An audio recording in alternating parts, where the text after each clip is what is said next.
Mesdames et messieurs, je suis députée de la République française. Je tenais à intervenir aujourd'hui suite à la rencontre sur mon territoire de femmes incroyables. Des femmes qui m'ont expliqué, qui m'ont informé du calvaire de leur famille en Iran à la fin des années 80, qui m'ont informé de leur propre calvaire. Je parle d'abord des femmes car ce sont elles qui ont écrit, publié, fait la promotion de livres relatant leur histoire. Ce sont elles qui m'ont convaincue en tant que femme politique, convaincue d'ouvrir les yeux, convaincue d'agir. Le 29 mars dernier, Amnesty International a publié son rapport annuel. Ce rapport complet fait la lumière sur la situation effroyable des droits humains en Iran.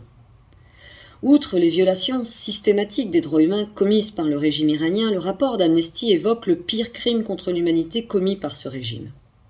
Il s'agit en effet du massacre des prisonniers politiques au cours de l'été 1988. Ce massacre, dont vos concitoyennes engagées m'ont tant parlé, ce massacre, cet été-là, a été commis à la suite d'une fatwa décrétée par le Shah Khomeini et plus de 30 000 opposants, dont une majorité d'entre eux étaient des membres et des partisans des Moudjahidines du peuple d'Iran, ont été exécutés.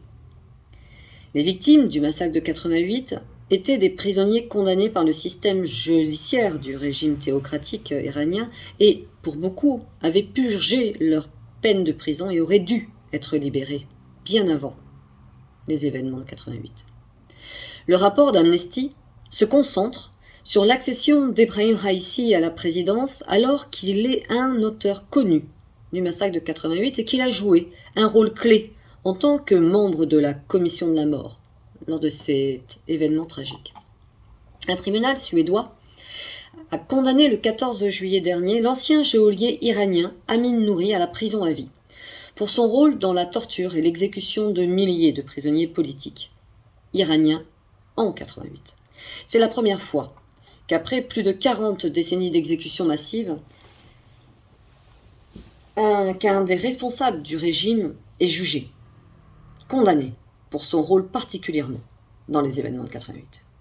Cette condamnation d'Amin Nouri est un moment clé dans la lutte que mènent les opposants iraniens depuis plus de 30 ans pour obtenir justice pour les victimes du massacre de 88 sous la direction de Madame Mariam Rajavi, que je salue.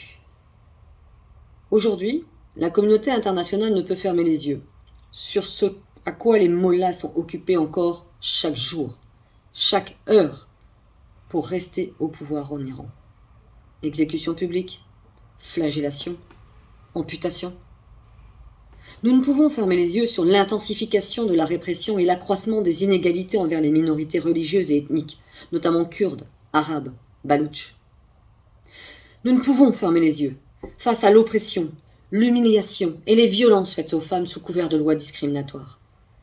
Nous ne pouvons fermer les yeux face aux pendaisons des poètes, des écrivains, des artistes, face à l'interdiction totale des médias libres et indépendants et à la censure de sites internet et des réseaux sociaux.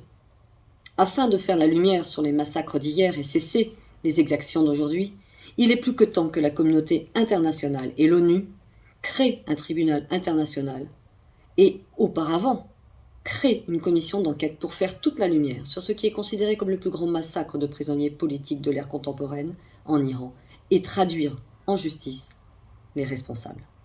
En tant que députée de la République française, je ferai mon possible pour atteindre ce but. Je vous remercie.